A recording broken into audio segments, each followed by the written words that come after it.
Leslie Frazier is, in fact, out in Minnesota. Who are some of the candidates that you expect them to look at in terms of replacing him? Well, look, this is about fixing the quarterback problem in Minnesota, as it is in Cleveland. And you're going to hear this over and over. The teams that fire these coaches, generally speaking, are the teams that have quarterback issues. There's a correlation between teams with quarterback issues and teams that change coaches. In Minnesota, they're going to want to find somebody that can help groom that next quarterback. Now, again, they could go defense side of the football, and we'll see how that shakes out. But to me, they're going to look for somebody, as you mentioned, Mort, who energizes the fan base, who can grow that quarterback.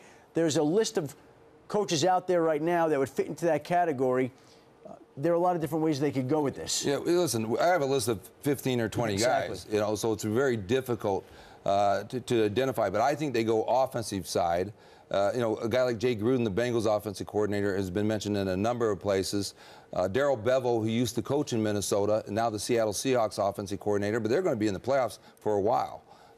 So that one may drag on a bit. But the other thing is, in both Cleveland and Minnesota, what you hear is some concern from representatives of coaching clients who say, are those stable places? Before the Wilf family bought the Vikings, used to be one of the most stable franchises where they were patient with their coaches, and now there's a lot of instability, and the same thing in Cleveland. And I think the Vikings were reaching out to some candidates here the past few weeks, past few months maybe, for all we know, trying to get a gauge as to whether or not they'd be interested. I think that they had some indirect contact through a third party with Bill O'Brien. I think they might have done the same thing with David Shaw at Stanford. Right. There were some people that they reached out to just to get a feel of whether they would have any interest in coming to Minnesota. It's something that a lot of teams do at this time of the year to try to gauge what candidates they will or will not be able to get to bring in there for that particular job. I'll add one last thing.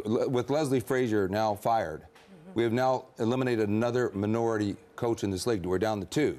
Last year, it was 0 for 8, and the league has worked very hard to try to identify those minority candidates, and there will be. Lovie Smith, obviously, former Chicago Bears coach, is on that list. David Shaw of Stanford would have been one of those guys, but Shaw prefers to stay at Stanford from all indications. So that's something the league is monitoring, but they can't force a team to hire anybody. The team still has to make that selection themselves, but they are required to interview minority candidates throughout the process. All right, so Leslie Frazier out after 4 seasons in Minnesota, 5-10-1 this season. He finishes 21-32-1.